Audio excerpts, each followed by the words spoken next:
ഈ അടുത്ത കാലത്ത് ഏറെ ചർച്ച ചെയ്യപ്പെട്ട ആശുപത്രിയാണ് ചിറയൻകീഴ് സർക്കാർ ആശുപത്രി. ഒരുപാട് പരിമിതികൾ ആശുപത്രിക്ക് അടുത്ത സർക്കാർ വലിയ പ്രഖ്യാപനം നടത്തി.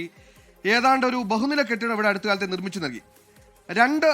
നിർമ്മാണം പൂർത്തിയാക്കി ഉദ്ഘാടനം കഴിഞ്ഞെങ്കിലും കോടികൾ മുടക്കി നിർമ്മിച്ച ഈ കെട്ടിടം പൊതുജനങ്ങൾക്ക് ഇതുവരെ ഉപകാരപ്പെട്ടിട്ടില്ല. ഒരു സ്മാരകം എന്ന് കണക്കി ആ കെട്ടിടം വെറുതെ അവിടെ കിടപ്പാണ്.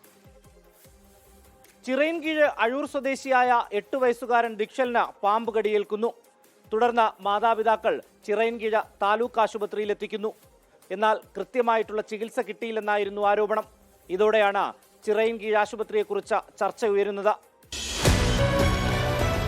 സർക്കാർ ആശുപത്രിയാണ്, പരിമിതികൾ ഏറെയുണ്ട്. എന്നാൽ ഈ പരിമിതികളൊക്കെ മനസ്സിലാക്കിയാണ് സംസ്ഥാന സർക്കാർ കോടികൾ മുടക്കി ഒരു ബഹുനില കെട്ടിടം ചിറയൻകീഴ് താലൂക്ക് ആശുപത്രിയിൽ നിർമ്മിച്ചത്. കെട്ടിടത്തിന്റെ ഉദ്ഘാടനവും കൊട്ടിഘോഷിച്ചു നടത്തി. ഉദ്ഘാടനം നടത്തിയതല്ലാതെ കെട്ടിടം പൊതുജനങ്ങൾക്ക് ഇതുവരെ തുറന്നു കൊടുത്തിട്ടില്ല. മാർച്ച് മാസം ആദ്യവാരമാണ് നമ്മുടെ ഈ കാണുന്ന പുതിയ ബിൽഡിങ്ങിന്റെ ഉദ്ഘാടനം നടന്നത്. അതിൻ്റെ അകത്ത് ഒരു സാമഗ്രിയോടും കൊണ്ടുവരാൻ പറ്റും, ഒരു ബെഡ് പോലും അതിനകത്ത് ഇടാതെയാണ് ഒരു ഉദ്ഘാടനം നടന്നിരിക്കുന്നത്. അന്ന് ഉദ്ഘാടനത്തിന് വേണ്ടി മുടക്കിയ പൈസ ഉണ്ടായിരുന്നുവെങ്കിൽ 2 ബെഡെങ്കിലും ഇട്ടും കിടക്കാം. തീരദേശ മേഖല ഉൾപ്പെടെ നിരവധി പേർ ആശ്രയിക്കുന്ന ആശുപത്രിയാണ് ചിറയൻകീഴ് താലൂക്ക് ഹോസ്പിറ്റൽ. ചിറയൻകീഴ്, വക്കം, കടക്കാവൂർ തുടങ്ങി മേഖലകളിൽ നിന്ന് 500-ലധികം രോഗികളാണ് ദിവസേന ഈ ആശുപത്രിയിലെത്തുന്നത്. ആവശ്യത്തിന് ഡോക്ടർമാരുടെ സേവനമില്ലാത്തതും വലിയ പ്രതിസന്ധി സൃഷ്ടിക്കുന്നുണ്ട്. ഫിറ്റ്നസ് ഇല്ലെന്ന് എഞ്ചിനീയറിംഗ് വിഭാഗം രേഖപ്പെടുത്തിയ ഏതു നിമിഷവും തകർന്നു വീഴാറായ കെട്ടിടത്തിലാണ് ഇപ്പോഴും പുരുഷന്മാരുടെയും സ്ത്രീകളുടെയും വാർഡുകൾ. ഡയാലിസിസ് യൂണിറ്റ് ആ കെട്ടിടത്തിൽ തന്നെ. 150ഓളം രോഗികളെ കിടത്തി ചികിത്സിച്ചിരുന്ന ആശുപത്രിയിൽ ഇപ്പോൾ 20 പേർക്ക് മാത്രമാണ് സൗകര്യം.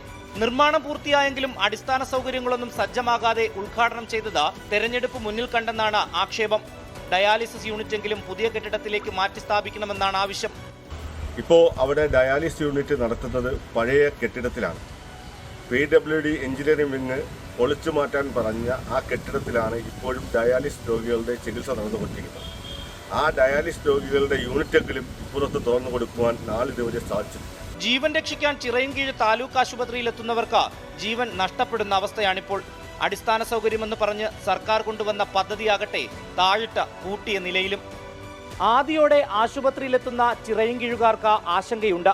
ഈ ആശങ്ക പരിഹരിക്കാൻ പുതുതായി അധികാരത്തിലെത്തുന്ന ആരോഗ്യവകുപ്പും സർക്കാരും തയ്യാറാകണം. റിനു ശ്രീധർ, 24, തിരുവനന്തപുരം.